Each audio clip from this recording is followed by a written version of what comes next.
अगर मैं कहूँ ये पीओके है तो आप समझिए कानून है देश में कि मेरे को 3 साल की सजा हो सकती है कि मैंने देश के एक हिस्से को, देश के नक्शे में जो हिस्सा है उसे पीओके क्यों कह दिया। और ये देश का गृह मंत्री जिस कानून को बनाता है उसके बारे में कह रहा है ये पीओके है। सरकार को पता नहीं में किससे बात करनी है। ये 3 दिन गए किससे बात करने थे, सिर्फ भाषण दिया, स्टेज पे चढ़ गए, भाषण दे दिया और बड़ी बड़ी बातें कर दी। तो इन्हें लगता है कि सारा काम जो है देश का गृह मंत्री अपने बर्तन में करछी घुमाएगा और पुलाव बन जाएगा। ये तो अपनी बीवी से भी जवाब मांगते हैं, सोनल शाह से भी मांगते हैं जवाब, और जो वो जवाब देती है तो समझ आया था कि जो सर के बाल होते हैं वो गंजे हो जाते हैं। वह मुक्ति उतनी मूर्ख है जितनी मायावती है। मायावती भी इनके शिकंजे में वैसे ही फंसी हुई है जैसे महबूबा मुफ्ती फंसी हुई थी।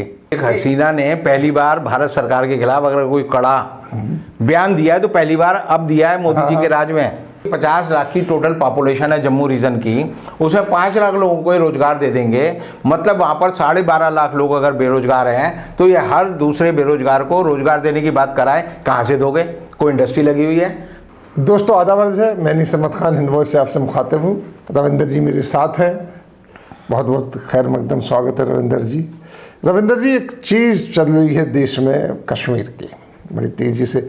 अमित शाह जी हमारे गृह मंत्री पहली बार गए हैं, उसका 370 ख़त्म होने के बाद पूरे का पूरा बेड़ा गर्क करने के बाद कश्मीर का जो कह रहे थे कि ये आतंकवाद संभल जाएगा वो अभी तक चल रहा है। हो सकता है कि अब खबर नहीं आ रही हो, लेकिन उनके जाने के पहले तक कत्ल गारत वहाँ मची हुई थी। ख़ास तौर पे जो मजदूर वर्ग यहाँ से जाता है एक जगह से दूसरी जगह, में नहीं कहेंगे हिंदुस्तान से कश्मीर जाता है जैसा कि लोग वहाँ कहते हैं, तो उसमें सब वो लोग वापस आ रहे हैं। बड़े दर्दनाक किस्से हो रहे हैं। उसके साथ ही एक चीज़ अमित शाह जी ने कही है कि हम हो सकता है कि राज का दर्जा इसको वापस कर दें। जब देना था तो ये इतना नाटक क्यों किया कि 3 हिस्से में डिवाइड कर दिया जी है? तो ये सब हौच-पौच जो हो रहा है किस लिए हो रहा है, क्या घुमाने के लिए हो रहा है कि अक्षम सरकार हमारी कुछ कर नहीं पा रही है देश में। आप देख रहे हैं कोई चीज़ नहीं कर पा रही है। इसके एक आज का ही लेटेस्ट लतीफ़ा साथ में आ रहा है, लोग सोशल मीडिया पे बड़ा दे रहे हैं कि अरे भाई क्रिकेट मैच में वर्ल्ड कप में मोदी जी की फ़ोटो बना के कह रहे अगर मैं फेंक रहा होता तो एक भी बिल्कुल इनका विकेट, सारे विकेट गिरा देता। अब मैं अगले मैचों में वर्ल्ड कप में मैं फेंकूंगा।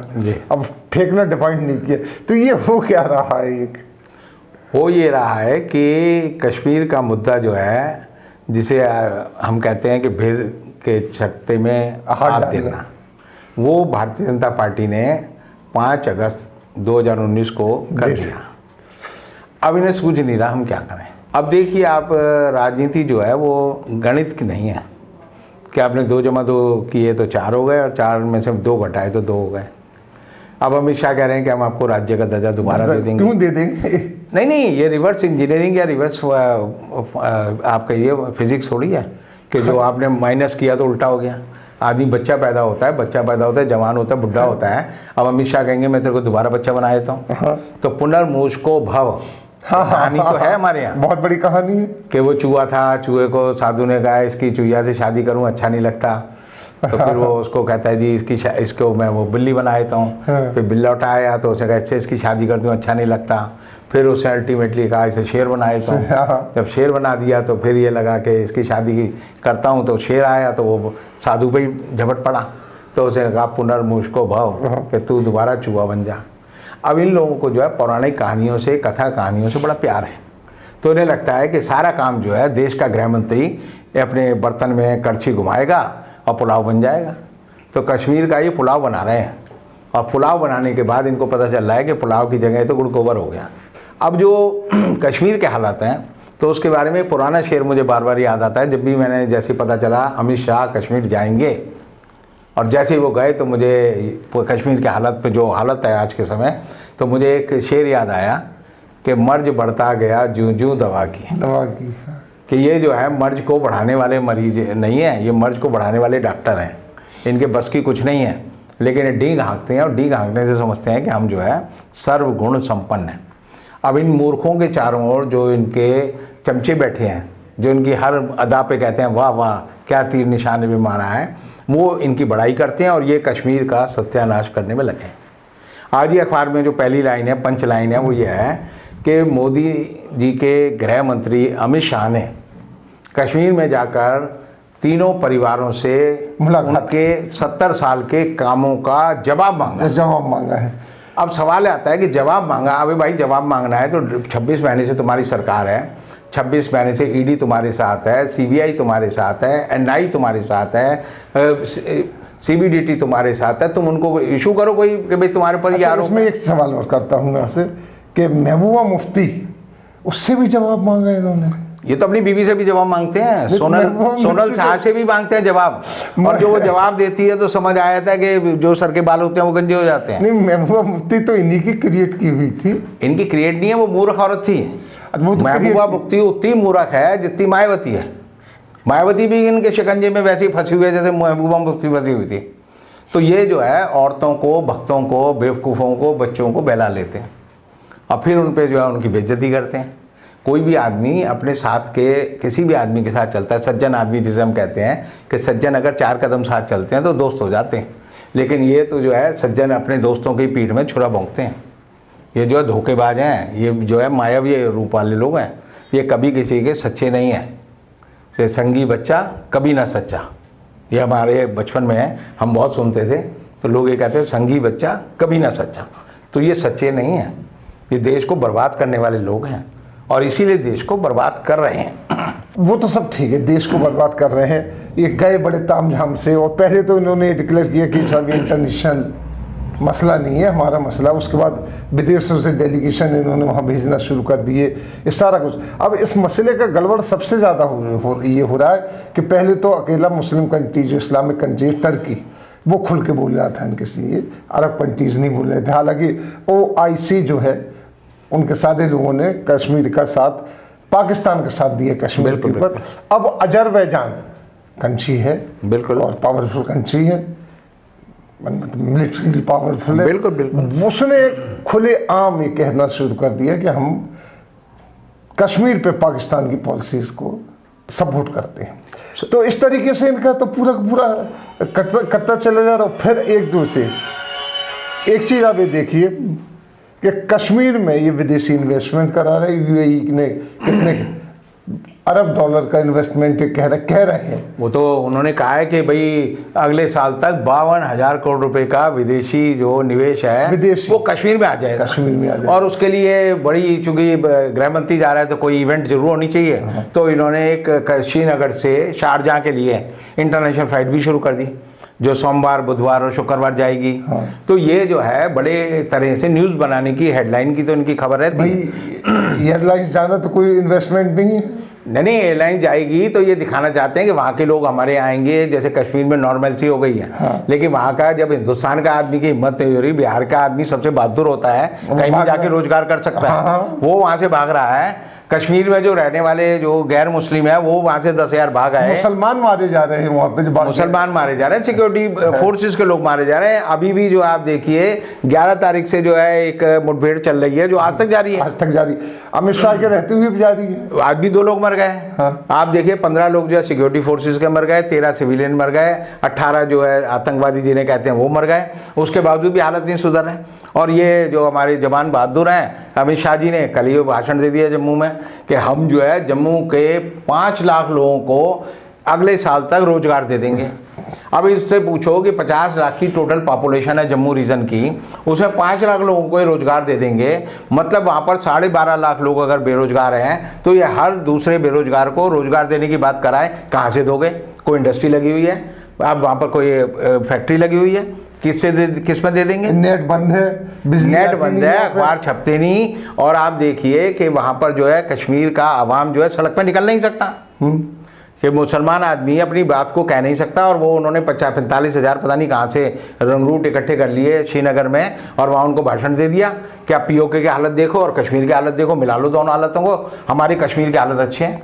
यानी कि अगर हमें POK से मतलब क्या है ये बताइए? POK हमारा है जी, वही तो POK की हालत देख लो कि मतलब है कि वो पाकिस्तान का हिस्सा है भाई। POK में इंटरनेट ऐसा कहने का मतलब है, तो वही तो आप नहीं समझे। ये तो ऐसा है कि ये कभी तुलना करने से पहले सोचते नहीं है। ये गधे की और घोड़े की तुलना कर देंगे, गधे को समझाएंगे देख ये साला घोड़ा है, ये घोड़ा है, तेरे को तू इससे बढ़िया है, तो गधा कहेगा इनके भक्त जो है हाँ जी हम इससे बढ़िया हैं, क्योंकि हमें कोई चिंता ही नहीं है। घोड़ा भी सोचता है, घोड़ा भी रिटेलिएट करता है, गधा नहीं करता कभी। तो ये जो है घड़े और घोड़े की तुलना करके गधे को सर्वश्रेष्ठ सिद्ध कर सकते हैं। और इसी तरह इन्होंने श्रीनगर के लोगों को कहा कि पीओके की हालत बड़ी ख़राब है। भाई पीओके में इंटरनेट चल रहा है, पीओके में जो है लोग अखबार पढ़ते हैं, टेलीविज़न देखते हैं, आते जाते हैं, स्वतंत्र रूप से घूमते फिरते हैं। वह पीओके और कश्मीर में फ़र्क क्या है? पीओके की सारी आबादी जो है वहाँ के जो निवासी हैं मुसलमान हैं, मुसलमान, और श्रीनगर के भी सारे मुसलमान हैं। तो एक जगह का मुसलमान जो है वो जेल में बंद है, एक जगह का मुसलमान ऐश कर रहा है, और तुम जो जेल में बंद है उन्हें कह रहे हैं देखो बाहर वालों की हालत बड़ी ख़राब है। ये तो ऐसे ही है। मुझे एक याद आता है कि एक बार एक जज ने एक आदमी को सज़ा दी और कहा कि भाई मैं तेरे को सज़ा देना चाहता हूँ। तो उसने कहा जी मुझे 3 महीने जेल की सज़ा दे दो। जज ने कहा तेरे को 3 महीने की सज़ा क्यों दे दूँ? मैं तेरे को जेल जाने की सज़ा नहीं दूंगा, तेरे को बाहर रखूँगा ताकि तुझे बेरोजगारी से लड़ना पड़े, महंगाई से लड़ना पड़े, पुलिस से तुझे जूते खाने पड़े हों, ट्रैफिक में तू फंसता रहे, तेरे जीवन को नरक बनाने के लिए जो है मैं तेरे को जेल नहीं भेजूँगा। ये ऐसे तर्क देते हैं, ये तर्क दे रहे हैं कि तुम जेल में हो लेकिन पीओके से बढ़िया हो। अब पीओके से बढ़िया कैसे हो ये नहीं पता चला है इनको। तो ऐसी हालत में आप इनके बारे में एक समझ लीजिए कि कश्मीर के हालत जो सुधारने की जगह सरकार के पास अभी तक कोई ब्लूप्रिंट नहीं है। सरकार को पता नहीं है किससे बात करनी है। ये 3 दिन गए किससे बात करने थे? सिर्फ भाषण दिया, स्टेज पे चढ़ गए, भाषण दे दिया और बड़ी बड़ी बातें कर दी। और ये इस तरीके से बोलते हैं जितनी बॉर्डरिंग स्टेट है हमारे भारत की, वहाँ सब में कुछ ना कुछ गड़बड़ है। आसाम का, अरुणाचल प्रदेश से लेकर सबसे बॉर्डर डिस्प्यूट चल रहा है। उससे बड़ी बात त्रिपुरा में बाकायदा एक दंगा फैला हुआ है। बिल्कुल बिल्कुल। वो उसका कह रहे हैं कि बांग्लादेश का रिटेलिएशन वहाँ हो रहा है। तो क्यों हो रहा है? बांग्लादेश तो आप खुद गए थे चल के तालाबाजी करने के लिए। शेख हसीना ने पहली बार भारत सरकार के खिलाफ अगर कोई कड़ा बयान दिया है तो पहली बार अब दिया है मोदी जी के राज में कि अपने को सुधारो, पहले कि अपने को सुधारो, तुम हमारे यहाँ भी अनरस फैला रहे हो। वहाँ पर जो है उन्होंने मस्जिद से चलकर उन्होंने एक मंदिर पर कब्जा किया और उस पर हमला किया और दुर्गा पूजा के पंडाल को वो किया। तो उन्होंने 450 लोगों को अरेस्ट किया। हाँ, 450 लोगों को जेल भेज दिया। हिंदुस्तान में तो इन्होंने बाबरी मस्जिद गिरा दी। तो सुप्रीम कोर्ट कहती है कि जल्दी फैसला करो, और वहाँ की जो कोर्ट है वो कहती थी ये जो आडवाणी जी पकड़े गए हैं और मुरली मनोहर जोशी पकड़े गए हैं, उमा भारती पकड़े गए हैं, इन्होंने कोई क्राइम ही नहीं किया। नहीं, उसी के साथ हमारे यहाँ तो ये हो रहा कि कश्मीर को पीओके से मिला रहे, पाक ऑक्युपाइड कश्मीर से। अरे कश्मीर का पीओके तो हमारा है। मोदी जी ने कहा था कि हम उस पर कब्जा करेंगे, बलूचिस्तान पे और उन चीजों पे। लाल किले से पार्लियामेंट में कहा था कि हमारा हिस्सा है। उन्होंने तो लाल किले से कहा मोदी जी ने कि हम बलूचिस्तान पे कब्जा करेंगे, अपना हिंदुस्तान में मिलाएंगे, मुस्तफाबाद हम जाएंगे।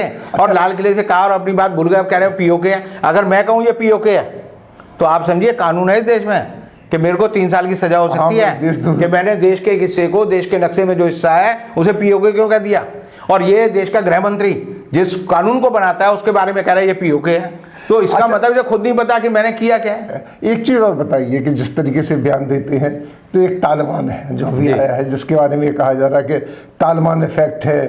त्रिपुरा में भी वहाँ के चीफ मिनिस्टर ने कहा कि जो हमारे यहाँ दंगा हो रहा है, सारा कुछ हो रहा है, ये तालिबान इफेक्ट है। नहीं, वहाँ पहुँच गए तो ये मीटिंग में तालिबान के साथ बैठ जाते हैं जाके, हम लोग जाके। समझे नहीं, ये जो है बैकडोर एंट्री सबसे खोलते हैं, क्योंकि ये जो है अब ये सरकार नहीं है, ये गुंडों का गिरोह है।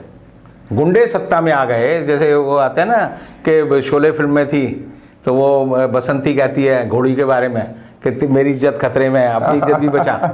तो वो ये सरकार का हाल है, इनकी इज्जत हमेशा खतरे में रहती है क्योंकि उन्हें खुद नहीं पता होता कि हमें करना क्या है। आज तक इस देश में इस समय गृह मंत्री वहाँ पर है, वहाँ पे आप देखिए उपराज्यपाल वहाँ पर है, CRPF का चीफ वहाँ पर है, NIA का चीफ वहाँ पर है, सेना अध्यक्ष वहाँ पर है, और कोई फैसला जो है नीतिगत कोई फैसला नहीं है। सिर्फ गए, भाषण दिया और चले आए, और पता नहीं चलता किसको भाषण दिया, क्यों भाषण दिया। और भाषण भी ऐसी जबान में देते हैं कि लोग जो है अब इनसे इनकी शक्ल देखते ही जो है नाराज हो जाते हैं। पाकिस्तान का मैच हुआ, उस पर पूरे हिंदुस्तान के सारे संघियों को बड़ा गर्व था, और मुझे भी है हिंदुस्तान के, हिंदुस्तानी होने के नाते, कि हम पाकिस्तान की ईंट से ईंट बजा देंगे, बजाते रहे। लेकिन हम जो है 10 विकेटों से हार गए, और उसका जिम्मेदार कौन है? वो अमित शाह का बेटा है। जैसे बाप कपूत है, ऐसे ही बेटा भी वैसे ही सपूत नहीं है, वो भी उतना ही कपूत है। उसने भी हमें जो है वहाँ पर क्रिकेट के मैदान में पहली बार ऐसी हार का मुंह दिखाया है कि हिंदुस्तान का चेहरा जो है, मैं कहता हूं कि पाकिस्तान की तो दिवाली बन गई। 35 साल में हारा है, उनकी दिवाली बन गई। और वो चाहे वर्ल्ड कप जीते ना जीते, उन्होंने तो वर्ल्ड कप के बाप को भी जीत लिया। उनके ये उनकी तो मतलब पॉलिसी है कि मैं हिंदुस्तान को हराना है। तो जिम्मेदार कौन है? जयशाह को, जिस आदमी को क्रिकेट का का नहीं आता, जिसको बैट की वजन नहीं पता, जिसको बॉल का वजन नहीं पता, जिसको ही नहीं पता पिच कितनी फिट की होती है, उसको आपने जो है सारा जो है हमारी जो क्रिकेट की सारी जिम्मेदारी सौंप दी, और वो जो है बैठ के अक्षय कुमार के ताली बजाता है और सोचता है जी हम जीत जाएंगे। अब हारने के बाद मुंह दिखाने लायक नहीं बचे लोग, और वही हाल इसके बाप का है, वो जो है कश्मीर में मुंह दिखाने लायक नहीं है, सिर्फ जो है भाषण देते रहते हैं। और भाषण देने के बाद आप देखिए देश की किसी भी समस्या को सुलझाने में ये लोग नाकाम रहे हैं, नाकाम इसे रहे हैं, क्योंकि इनके पास ना नीति है, ना रीति है, ना दिमाग है, ना दिल है। बहुत बहुत शुक्रिया रविंदर जी, आपका करंट इशूज़ पे आपने इतना अच्छा तरीके से एनालिसिस किया। इसी के साथ हम आपसे लेते विदा, अगले अंक में फिर हाजिर होंगे, तब तक के लिए दीजिए इजाज़त।